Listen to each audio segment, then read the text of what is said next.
Greetings, everyone. Brad here with Mild-Mannered EDC, and today we're going to talk about my sack collection. That's right, my sacks, my Swiss Army knives. Swiss Army knives. And for any of you that went somewhere else with that comment, shame. Shame on you. Now, no, seriously. Swiss Army knives, right? A fun topic because they're a fun knife, fun tool. And we all, I think, at some point or another, if you're a knife person, have had a Swiss Army knife. Some people, that's their everyday carry, or multiple Swiss Army knives are their everyday carry. Some of us, like me, mix them into our carry. I almost always keep one at least on my keychain. Sometimes I don't, but I try to pretty often, especially if I know I'm going somewhere or going to be doing things where I might need some of that utility. But we all know them. I don't know that many people that really hate Swiss Army knives. Most people either really like them or are kind of indifferent, or see them as something they used to use but they don't anymore or whatever.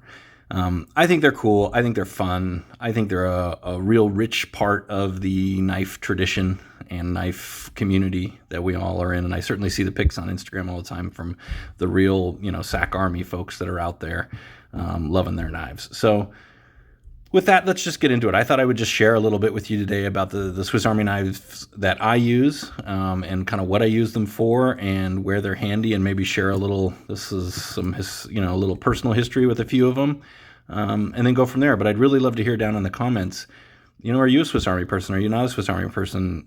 If so, when did you get your first Swiss Army knife? Do you carry one currently, or why don't you carry one? Any of those things. I just really, really want to try to engage and have that conversation. So let's get started. The two knives here are, I believe they're called Spartans. I'm not a huge devotee, right? So I don't know all the fancy names, and I'm sure there's a lot of Swiss Army knife people that may watch this video that will probably cringe at some of the things I say, but this Spartan is kind of the traditional Swiss Army knife, right? It comes with the main knife, comes with the pen knife, which, by the way, I think I have cut myself with this pen knife, not this particular one, but with this blade on Swiss Army knives more than just about any other knife I've ever owned, especially when I was a kid, just doing stuff with it all the time. I used to get cut constantly. All right, and then you've got your traditional the can opener, and with that little, flathead on the top, and your bottle opener with the bigger flathead. And then you've got the corkscrew, which I believe is one of the defining characteristics of a Spartan. And then is that an awl? I think that's an awl, right? I never use that for anything, I'm sure, related to what it's actually supposed to do. And then you got your toothpick and your tweezers, right? Swiss Army classic fare. So this one is kind of my latest. Bought it for the channel. A little reference there to the swordfish, right? It's orange. I figured it'd be cool to have an orange one. And like I said, I kind of have I have a lot of love for Swiss Army. I think they're great knives and fun. And I think every person, at least every child who grows up who has any interest in knives or EDC, should at least get to handle some of these. So I have two of these Spartans. This particular one, so my mother's German, and so she got me this when she was back in Munich last time, but which is in Bavaria, or let's see if we can get that in there. Is it going to focus? Bayern. There you go. Bayern, Bavaria. Freistadt Bayern, for all you German folks out there. Right, so, and the blue and white is that Bavarian state flag. So anyways, that's just a sentimental knife for me. I love it a lot, and I keep it. And I actually do use this off and on, but that's kind of my sentimental Spartan there. And then we have the other version, which has all of the same stuff on it, except it doesn't have a corkscrew. It's got the Phillips head. And this is, I believe, known as the Tinker, right? The Tinker. So yeah, I mean, same knife. Got some baseball there. I'm a big baseball fan, so that's why I bought it. Nothing more complicated than that. But yeah, same set of tools except for swapping out a Phillips head for the corkscrew there. So yeah, I mean, I carry these often. These are my weekend carry, or if I'm just kind of wandering around, or I have gym shorts on or something like that, where I just want to throw something in my pocket for some utility, or if I know I'm going to be out in the yard or tinkering around with something. Ha! Tinkering around. See that? Nick Shabazz. Huh? He's happy about that, probably, if he ever watches this. So anyways, that's kind of where this little guy is and where it is and what it sort of means to me. Now, the next two, these are perhaps, in my opinion, the two most useful Swiss Army knives ever made. And that's a bold statement, I know. But here's why. So this first one, I bought this, it's called the 580 nail clips. That kind of gives away what it is, right? But I bought this because I thought, wow, that looks pretty cool. And I have two younger kids. They're 9 and 6.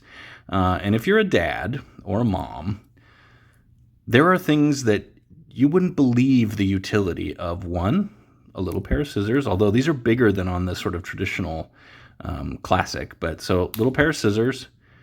It still comes with the knife and I think the file. Yeah, and there's that file in. Oh no, wait, sorry, this is the knife. I almost cut myself. And the file. There you go. But the star of this little show, yeah, that's right, is right there. And it's got this cool little mechanism. So if this thing would focus for me. All right, so you're gonna pop this out. Whoop, see that? It pops right up. There you go. Victorinox. This comes out.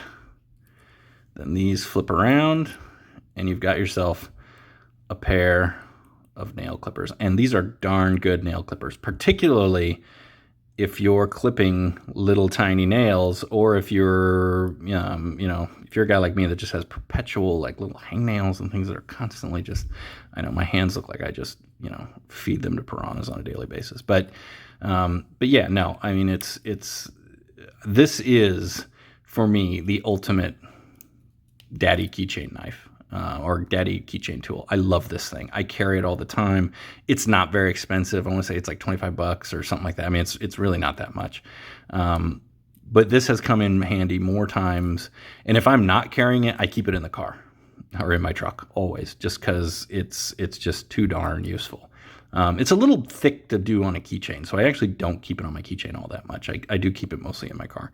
But yeah, I mean, the number of times this has come to the rescue for just about, any number of things you can imagine. Yeah, love this little guy. And the next one is this, and this is not as you can see from this little swoop out here, this is not the classic.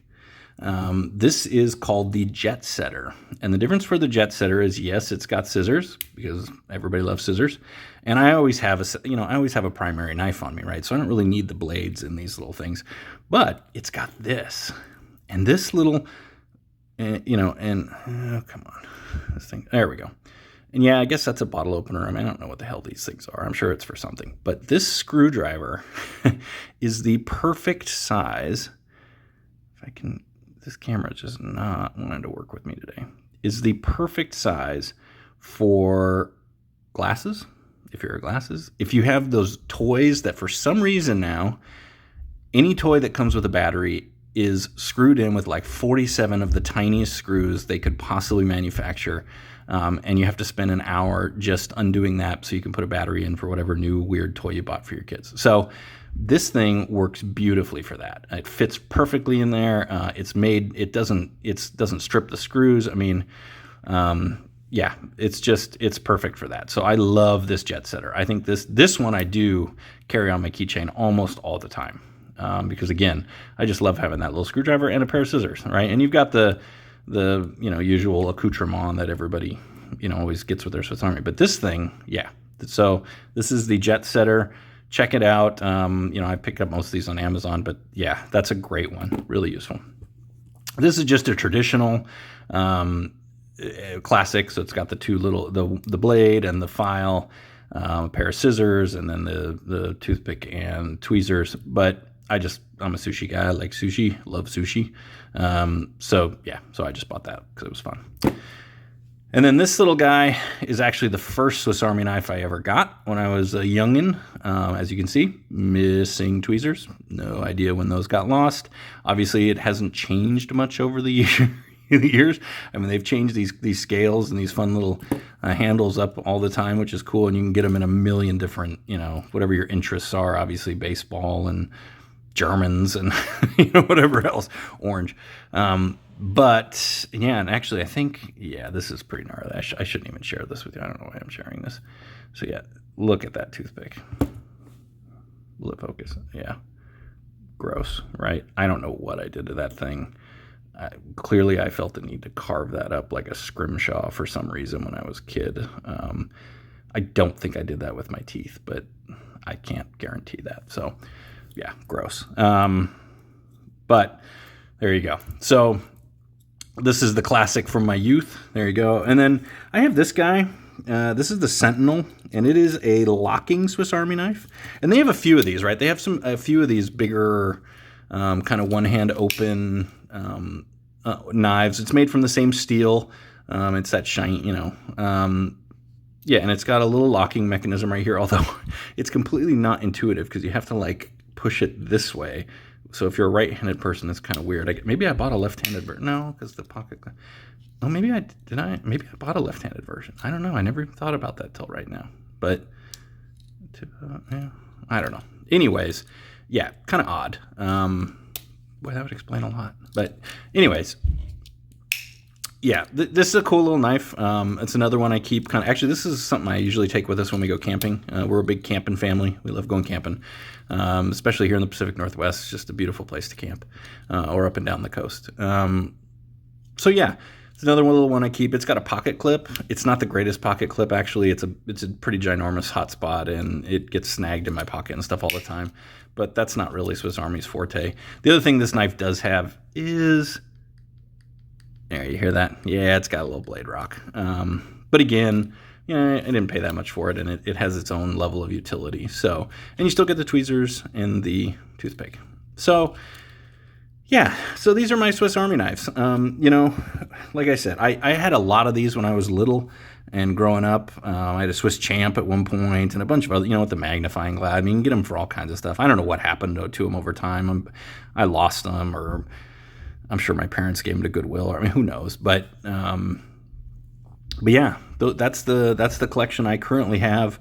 I love Swiss Army knives. I think they're just a really positive part of the knife community in my estimation, because they just represent a lot of good, kind of the salt of the earth when it comes to pocket knives. And like I said, so many of us have had one of these in our pockets or hanging off a keychain or something at one time or another in our lives, or still do, like me. And like I said, they've come a long way in some innovation with some really cool tools that we can carry around and find useful. And like I said, I use these things, at least, multiple times a week.